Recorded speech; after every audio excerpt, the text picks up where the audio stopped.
Hello, Leafs Nation! Welcome back to your go-to channel, the Toronto Maple Leaf News Network. Today we have for you 3 jam-packed updates about our beloved Maple Leafs which have surfaced or come to our notice just a few hours ago. So if you are a true Leafs fan, you definitely do not want to miss these critical updates.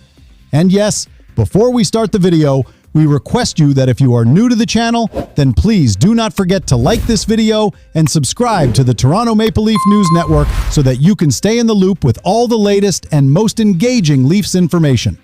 Let's dive right into the first major story. Update 1. Decoding the Leafs' baffling goalie shuffle. Why Dennis Hildeby was called up and sent right back.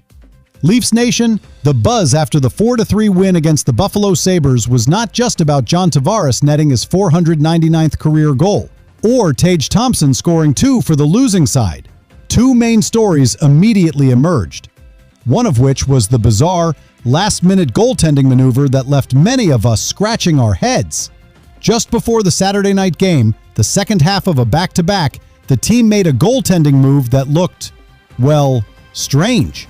We saw William Nylander scratched late, but the real head-scratcher was Anthony Stolarz being scratched in favor of an emergency backup situation.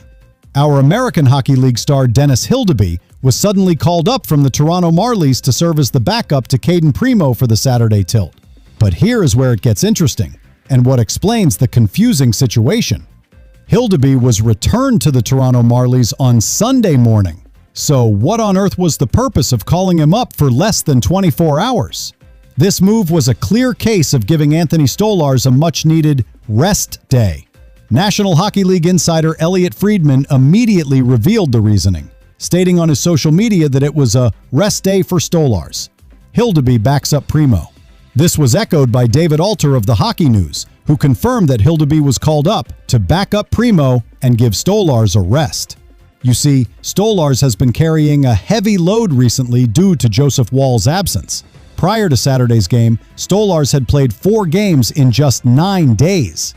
If Woll had been active with the team, that 4-game stretch would have likely been an even 2-2 split, which tells you just how much the team was forced to lean on Stolarz. It was a critical move to preserve our netminder. And for those who think the backup role is a cakewalk, think again. Despite sitting on the bench, it is a position filled with mental strain and uncertainty. Adam Francilia noted in 2023 that most people probably don't understand how difficult it is, mentally, emotionally, physically, to master the career backup role. They have to be mentally prepared to jump into the action at any moment, watching tendencies and being ready to offer helpful advice. In a positive development, Joseph Woll's return to skating on Saturday was surely music to Stolarz's ears. This was Woll's first time on the ice since training camp, and head coach Craig Berube was clearly thrilled, telling the media it was great to have him back and that everyone was excited too. While there is no publicly known plan for his return to the crease yet, especially with only 2 games over the next 6 days against the Calgary Flames and Columbus Blue Jackets, we can reasonably expect him to shake off the rust for the rest of October and see game action sometime in November. The Hildeby call-up was a quick, necessary fix to protect Stolarz and ensure he is ready to take his crease back when needed, which we expect to happen at practice on Monday. The Maple Leafs are prioritizing the health of their goaltending tandem, a smart move as we head into a demanding November schedule. Update 2. Roster jitters.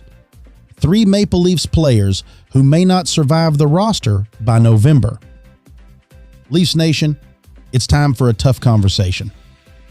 With the Toronto Maple Leafs having a struggle to start the 2025-26 National Hockey League season, standing at a 4-win, 4-loss, and 1 overtime loss record through 9 games, the team absolutely needs to find a way to turn things around before it's too late.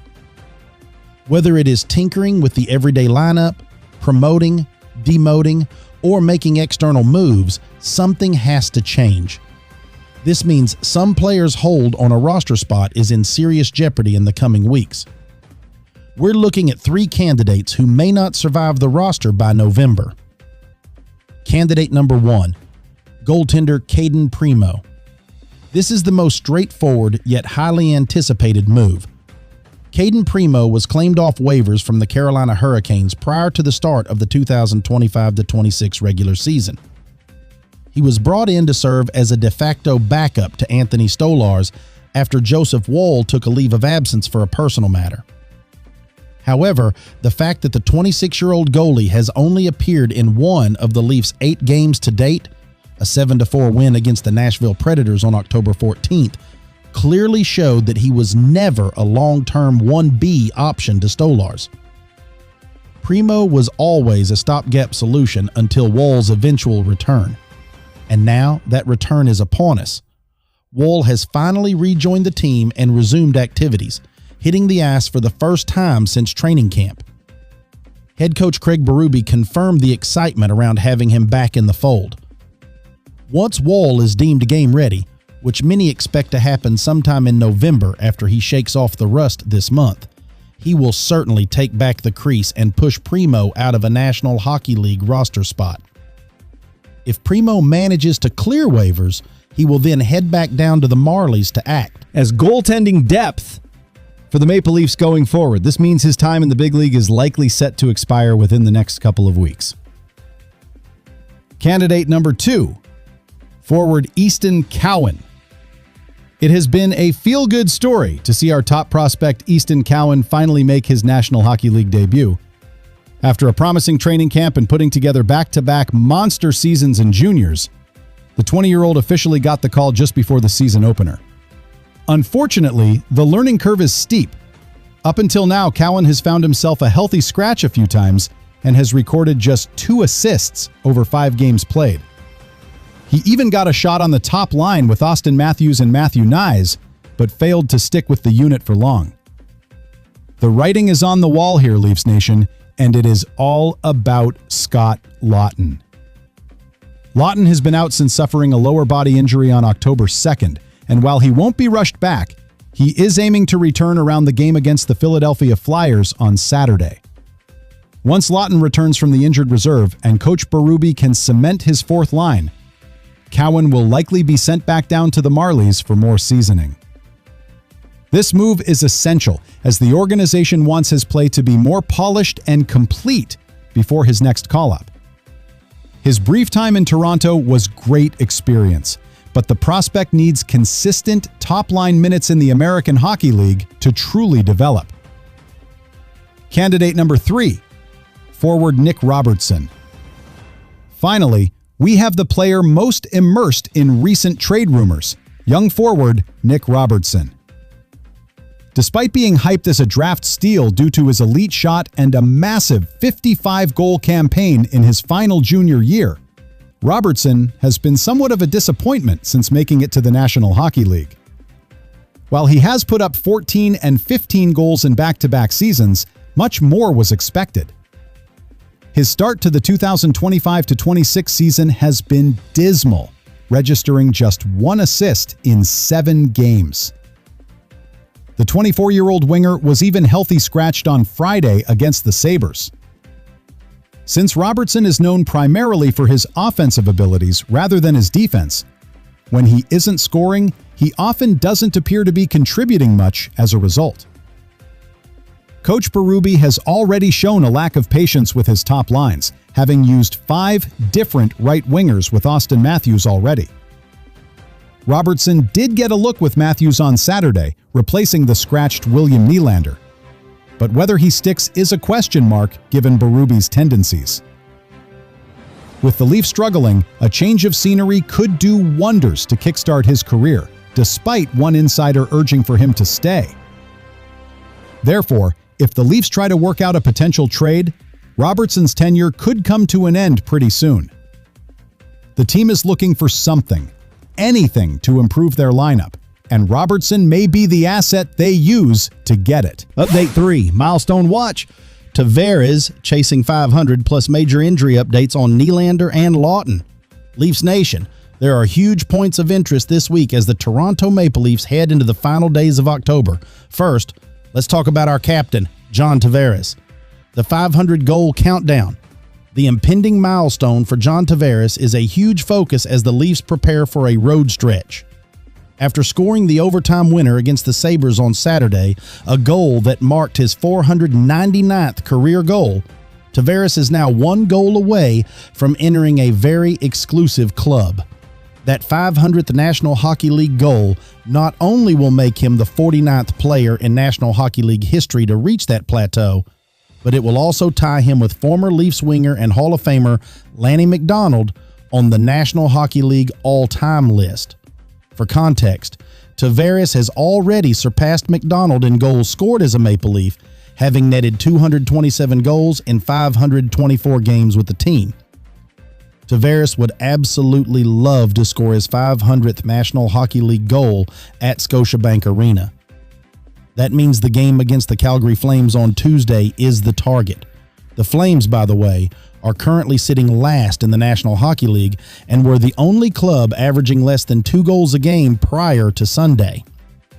This Tuesday night matchup provides a prime opportunity for our captain to hit that magic number before the team travels to Columbus on Wednesday and then Philadelphia on Saturday.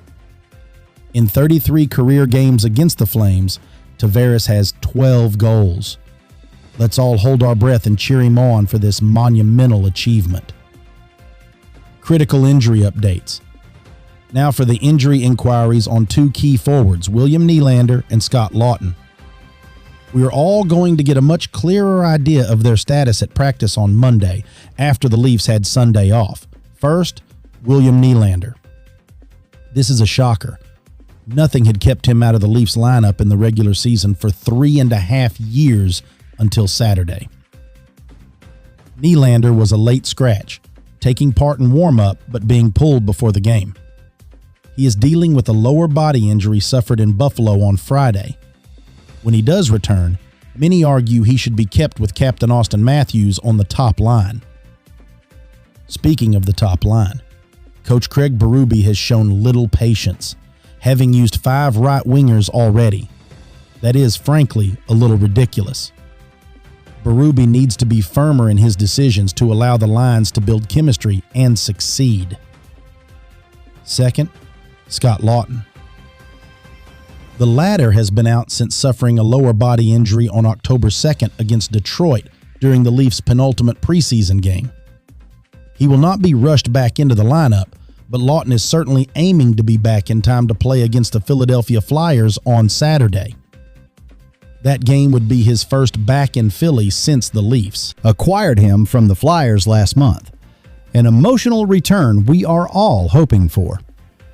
If he cannot make it Saturday, his next shot at that emotional return will be on January 8th. Once Laughton is back, Coach Berube can finally cement his 4th line, which is crucial. The expectation is that Laughton and Steven Lorentz would pair up, given the chemistry they built before Laughton got hurt.